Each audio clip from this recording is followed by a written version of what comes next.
Hey everybody, welcome back to the Roundtable of Wraith. This is Chris. I hope everyone out there in Fabland's having a great day. Thanks for clicking on the video and checking it out.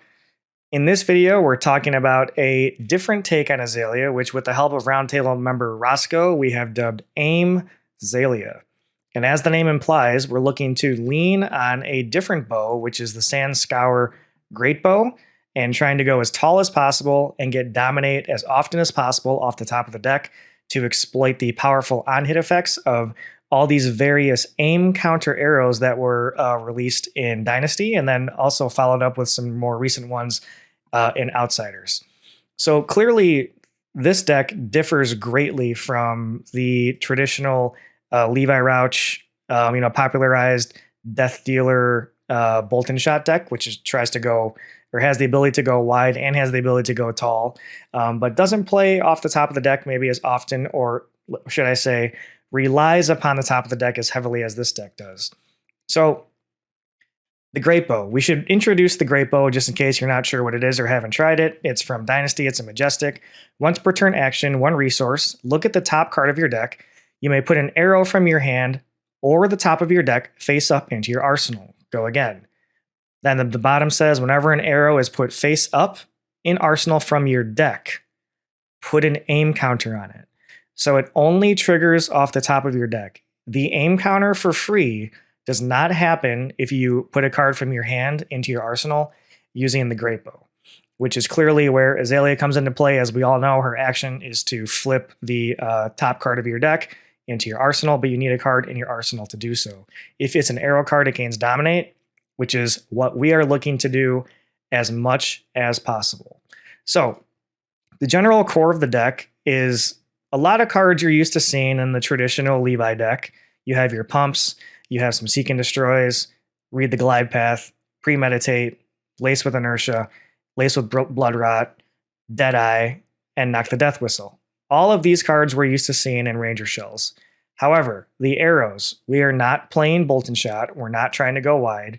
As alluded to previously, we're trying to go as tall as possible, and all of our arrows have aim counter effects, which are very, very powerful and very fun to slam into your opponent. So in the core of the deck, we have Barbed Undertow Infecting Shot, Sedation Shot, and Spire Sniping. We'll get back to Spire Sniping in a minute. This is a very, very key part of this deck. But the real sauce to this deck is, if you see here, we have 44 cards in the shell. The sideboard here with all these aim counters, you have so many tools to tech this deck into certain matchups because these aim counters have such varied effects with all of their on-hit effects. Drill Shot, we know, has been seen in the Bolt and Shot deck. Very good at kind of getting rid of that equipment to make the Dominate effects even better and even harder to block for the opponent. Hemorrhage Bore, destroying the arsenal, great in certain matchups. Lexi, Azalea, Rangers, clearly good against them, good against a lot of other people as well. Immobilizing Shot, so this is a stopping them from going wide type card. And then we have some stuff, Murkmire Grapnel.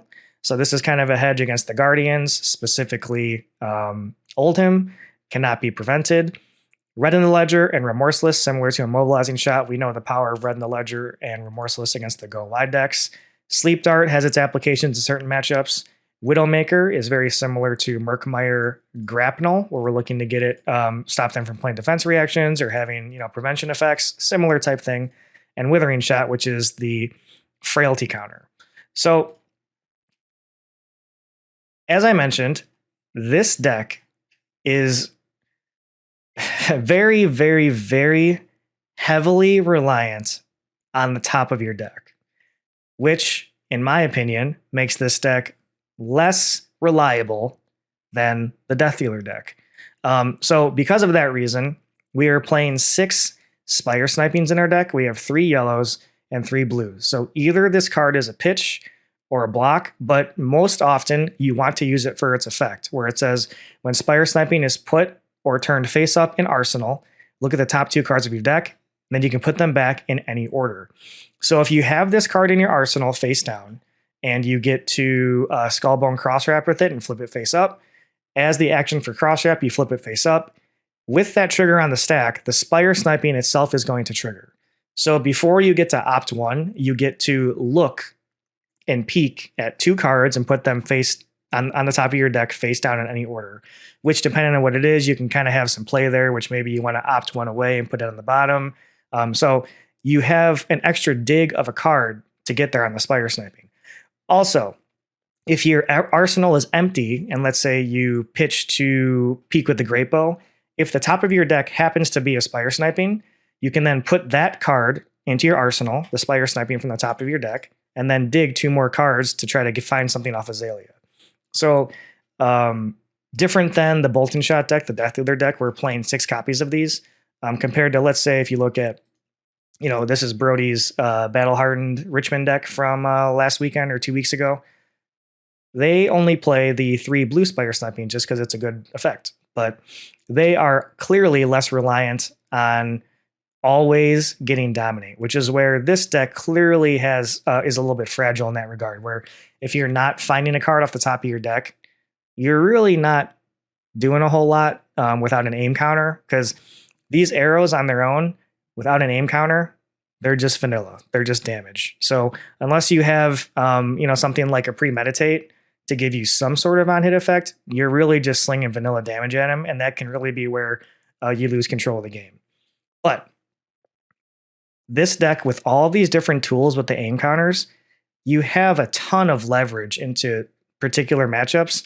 But from my experience, by limited, not a ton of data to go off of, but you do struggle pretty heavily into the Guardians, or any deck that is a very heavily defensive deck. You're really going to struggle to get over their defense reactions and have enough gas to kind of last in the second cycle.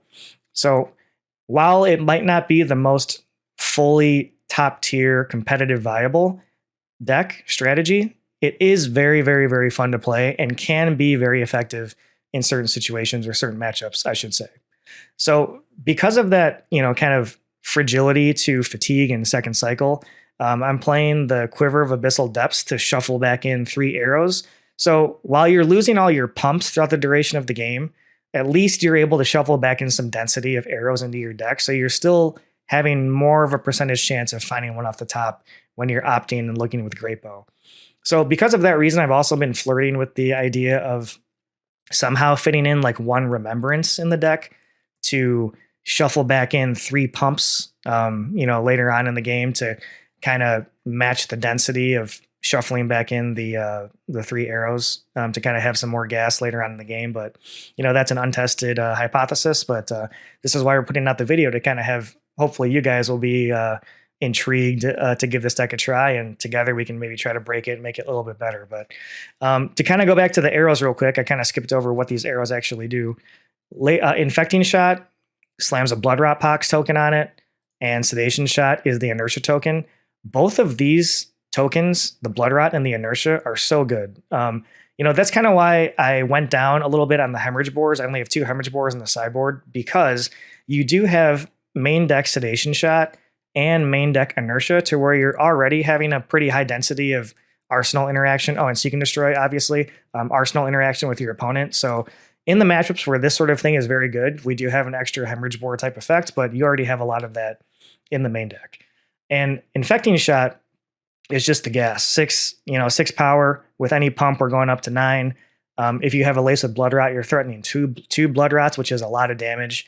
So it's just a really good, solid card. This is probably one of the most, vanilla arrows that you want to see off the top of your deck. Barbed Undertow. This card is very, very fun to play and is also the gas against the Guardians. Say you name blue, potentially their turn is completely skipped, depending on how their hand goes. But it says if Barbed Undertow has an aim counter, it gains when this hits a hero, choose red, yellow, or blue.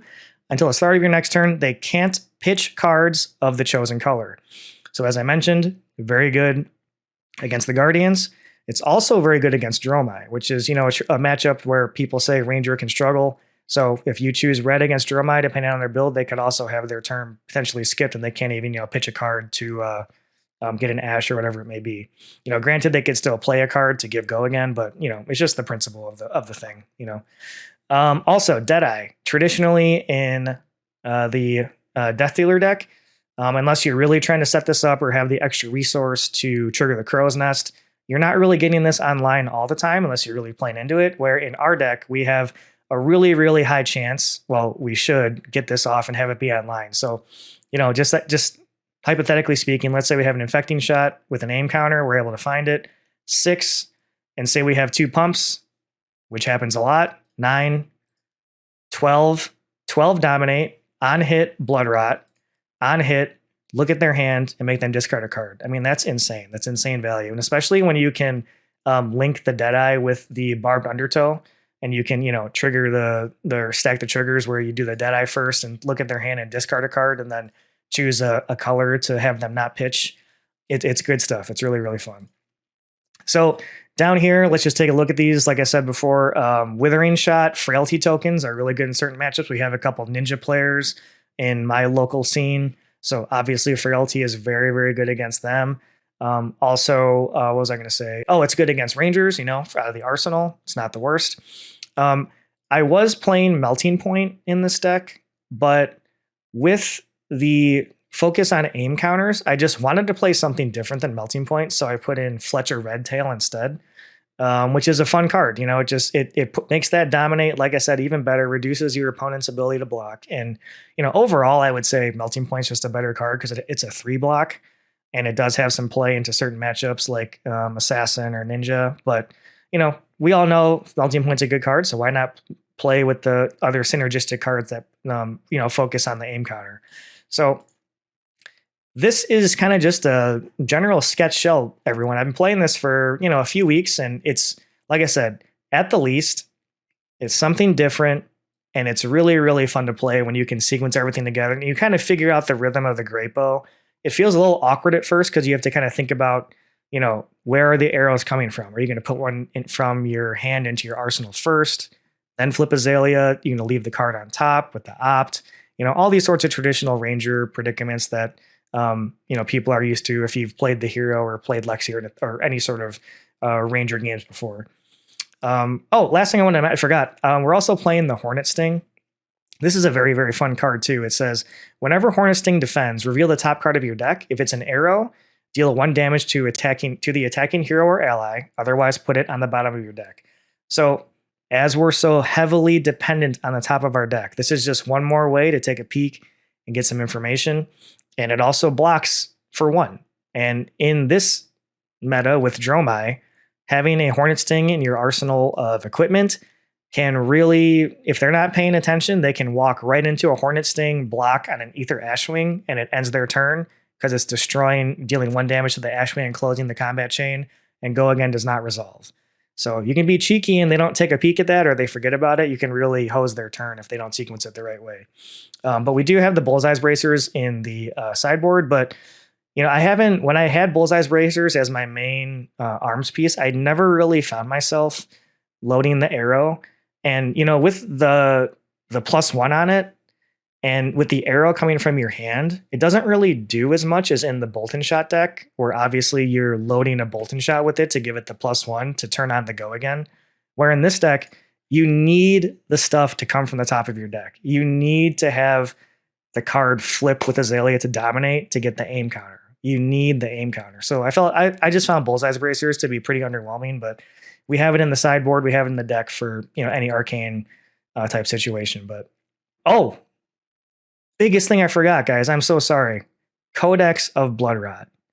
We are not playing Codex of Frailty in this deck. We are playing Codex of Bloodrot because Bloodrot tokens are the gas. You have Infecting Shot, Lace with Bloodrot, and Codex of Bloodrot. This is a lot of Bloodrot tokens for your opponent. Now, granted, they're not the best into the Guardians because they have a lot of blues, but you're forcing them at least to use their stuff on something else that's not proactively helping their game plan. That's just preventing them from taking more damage if you can stack these things up. Also, it can help you if you can sequence it the right way.